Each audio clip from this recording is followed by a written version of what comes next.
Greetings. This is Paul the Poke from PaulthePoke.com. Today's topic: Ebola. World Health Organization declares emergency in the Congo. We are July 18, 2019. Couple of scripture references: Luke 21:11, Part B, and in various places, famines and pestilences. It's a quote from Jesus. And also Revelation 6, verse 8, and I looked, and behold, a pale horse, and its rider's name was Death, and Hades followed him. And they were given authority over a fourth of the earth to kill with the sword, or with sword, and with famine, and with pestilence, and by wild beasts of the earth. Which leads us to yesterday. World Health Organization has declared a public health emergency of international concern. And this is the fifth time in history such a declaration has been made. Now, the concern is a case of Ebola has been diagnosed in Goma, Congo, and the city has a population of around 2 million people, and the location is essentially on the equator, and we'll take a look at this. So here we are. It's where the red cursor is right here, and we'll zoom in. And apparently this is a pretty big area of trade that touches the rest of Africa, kind of a crossroads of Africa, if you will. So they're afraid this stuff, or the Ebola, gets in a major metropolitan of a couple million people, and we've got some problems with the spread of this stuff. So, and here's a quote from Professor Robert Steffen, chair of the Emergency Committee. It is important that the world follows these recommendations. It is also crucial that states do not use this public health emergency declaration as an excuse to impose trade or travel restrictions, which would have a negative impact on the response and on the lives and livelihoods of people in the region. And again, that's Professor Robert Steffen, chair of the Emergency Committee. Now, if you want more details, that comes from the World Health Organization. Their website: Ebola outbreak in the Democratic Republic of Congo declared a public health emergency of international concern. So click on this. You can get more details. I just pulled the money quote out of it. And here are the latest numbers per the WHO. As of July 15, 2,512 total cases, 1,676 deaths related to Ebola at this point. And here's also a situation report from the WHO, World Health Organization.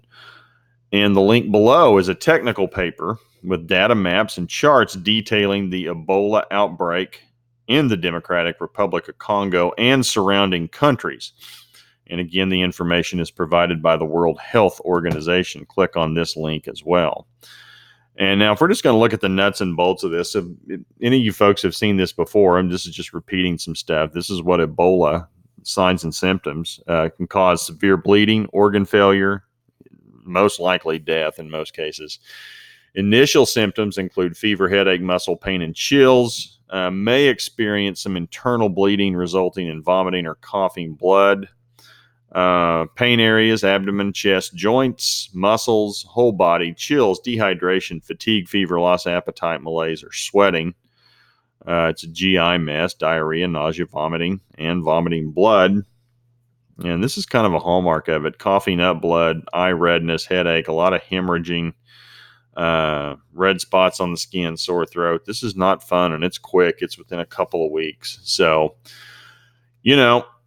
I'm a healthcare provider. Use your universal precautions. Wash your hands, take a shower, take a bath daily, wash your clothes. We could have saved lots of time and billions of dollars in healthcare expenses. The Bible and Moses have been recommending this for approximately 3,500 years. We'll take a look at Leviticus 15, verse 11. Likewise, whomever the one with the discharge touches without having rinsed his hands in water shall wash his clothes and bathe in water and be unclean until evening. So wash your hands. Keep yourself clean. Hygiene matters. So, that's the thing too. I want to be real clear. We're not at the point of Revelation 6. The events in the Democratic Republic of Congo do not point to Revelation 6, but I think we're trending in that direction. We're not there.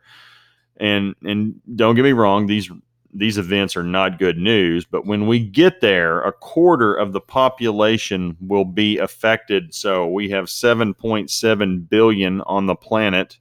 We're looking at 1.925 billion people being impacted and likely dead. And that's just getting started in Revelation 6. That's, the party's just rolling out. And, in short order, half the planet's affected. So we're not seeing anything. We're talking roughly a couple of thousand people. Now, don't get me wrong, that's too many. But just look at the scope and scale of what the text is talking about. And you can see when it's going to be on, it will be mind-numbing, the pace and the intensity of what's going to happen. So that's what it says. So anyway, if you're interested in these sorts of things, please feel free to check out PaulthePoke.com. Also, you can scroll down, click in this area here around the blue bar. You can type in an email address, sign up for all the posts that come out, try to put stuff out 4 times a week, give or take a little, depending on the news flow. Got some other folks who write some stuff. And this will be categorized under pestilence prophecy. And then you can see some SEO tags: Congo, Ebola, Goma, Congo, Lake Kivu, Mayo, North Kivu, Revelation 6, World Health Organization. Scroll down the far right column of the blog, and here are the various categories. We have articles going back approaching 10 years here in a couple of weeks. Be doing this for 10 years. So appreciate all you folks who have been along for the ride. Started out with an email group of about 60 and, reached 10 plus million people. That's pretty cool. So share the word. Jesus is coming. Talk to you later. You guys have a great evening. Take care. Bye.